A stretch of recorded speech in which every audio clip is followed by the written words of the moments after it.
দক্ষিণবঙ্গের প্রবেশপথ ঢাকা মাওয়া এক্সপ্রেসওয়ের মুন্সিগঞ্জ প্রান্তে ঈদে ঘরমুখো মানুষের চাপ বেড়েছে।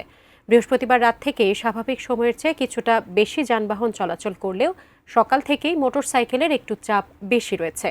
বিস্তারিত জানাতে যুক্ত হচ্ছেন প্রতিনিধি ভবতোষ চৌধুরী নূপুর। নূপুর, আপনি তো আছেন সেখানে, এই মুহূর্তে সেখানে কি অবস্থা দেখতে পাচ্ছেন? ভিড় নিশ্চয়ই রয়েছে। সাজি, আসলে যেমনটি আপনি বলেছিলেন যে ঢাকা দক্ষিণ এবং দক্ষিণ পূর্বাঞ্চলের কিন্তু সহজতর যোগাযোগের মাধ্যম আমাদের এই ঢাকা মাওয়া যে মহাসড়ক রয়েছে এবং সে পদ্মা সেতু। আপনি দেখতে পাচ্ছেন যে আমার পেছনে পদ্মা সেতু প্রান্তে আমি রয়েছে এবং পেছনে দেখতে পাচ্ছেন যে মোটর সাইকেল রয়েছে, প্রচুর পরিমাণে মোটর সাইকেল রয়েছে। নারী টানে বাড়ি ফেরার মানুষের একটি যাত্রা রয়েছে এখানে।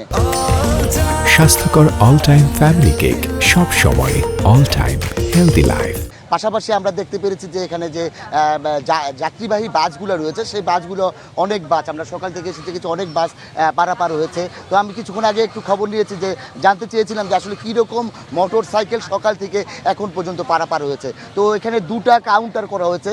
আমাদের যে বাস এবং যানবাহন পারাপারের জন্য 8টি বুথ রয়েছে, এর মধ্যে একটি বুথ দিয়ে আপনার যায় ঢাকা থেকে আপনার সে দক্ষিণাঞ্চল যায়, 6টি বুথ দিয়ে দক্ষিণাঞ্চল যায়, আর একটি বুথ দিয়ে আপনার গাড়ি যায়। পাশাপাশি আপনার যেই মোটর সাইকেলের জন্য 2টি লেন করা হয়েছে এবং এ পর্যন্ত মোটর সাইকেলে প্রায় 2 থেকে 2200-র মতো আপনার মোটর সাইকেল পারাপার হয়েছেন বলে আমাকে জানিয়েছেন। এবং এখানে যে 8টি লেন রয়েছেন যানবাহন পারাপারের, সেই যানবাহন পারাপারের যে 8টি লেন, সবগুলো লেনই কিন্তু আপনার পর্যাপ্ত পরিমাণে গাড়ি পারাপার হচ্ছে। এবং আমি একটি বিষয় জানিয়ে রাখি আপনাদের মাধ্যমে, আসলে আমরা যেমনটি জানতে পেরেছিলাম যে ঈদের 3 দিন আগে এবং ঈদের 3 দিন পর আপনার যে কাভার্ড ভ্যান, ট্রাক বা বিভিন্ন লরি এইসব জাতীয় জিনিসপত্র যানবাহনগুলো বন্ধ থাকবে, কিন্তু আমি এইখানে এসে দেখলাম যে অনেক আপনার কাভার্ড ভ্যান বা আপনার ট্রাক পারাপার হচ্ছে। আসলে আমি যতটুকু দেখলাম যে এখানে ওই ব্যাপারটা, যে নির্দেশনার যে ব্যাপারটা রয়েছে সেই ব্যাপারটা আসলে অনেকটাই মানা হয়নি। তাছাড়া আমি আরেকটি বিষয় আপনাকে জানিয়ে রাখি যে আমাদের